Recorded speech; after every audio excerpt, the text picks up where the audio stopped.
அலைக்கும் வரஹ்மத்துல்லாஹி வபரகாத்துஹு.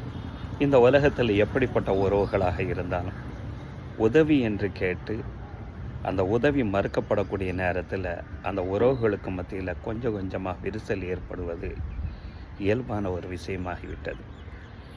எந்த காரணத்துக்காண்டி உதவி மறுக்கப்படுது, எதிர்த்தரப்பில் இருக்கக்கூடிய அந்த நபர்களுடைய சூழ்நிலைகள் என்ன என்பதெல்லாம் யோசிப்பது கிடையாது. நம்ம உதவி கேட்டோம், வேண்டுமென்றே இல்லை என்று சொல்லிவிட்டார்கள் என்ற எண்ணம் தான் எல்லா மக்கள்கிட்டையும் உண்டு. இதனால் தான் அல்லாஹு சுப்ஹானஹு வ தஆலா அல் குர்ஆன் ஷரீஃபில் இவ்வாறு சொன்னார், தஆவனு அலல் பிர்ரி வத் தக்வா. உங்களுடைய சகோதரர்களுக்கு மத்தியில், உங்களுடைய உறவுகளுக்கு மத்தியில் நல்ல விஷயங்களுக்கும் இரையேற்றம் தரக்கூடிய அந்த விஷயங்களுக்கு நீங்கள் ஒருவருக்கு உதவி கொள்ளுங்கள். காரணம், உறவுகள் மேம்படுவது அதுதான் அவசியமாக ஆகிவிடுகிறது.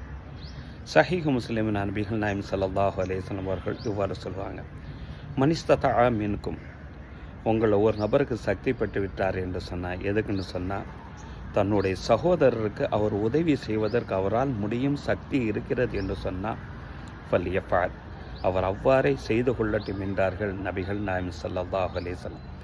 வேண்டுமென்றே உதவிகளை நீங்கள் மறுக்க வேண்டாம். அதன் மூலமாக ஏற்படக்கூடிய அந்த உறவினுடைய பிரிவுகள் நீங்கள் வேண்டுமென்றே மறுப்பதற்கு காலத்துக்கும் கை சேதப்படக்கூடிய ஒரு சூழ்நிலை ஏற்படுத்தும் என்பதுதான் இந்த ஹதீஸின் நோக்கம்.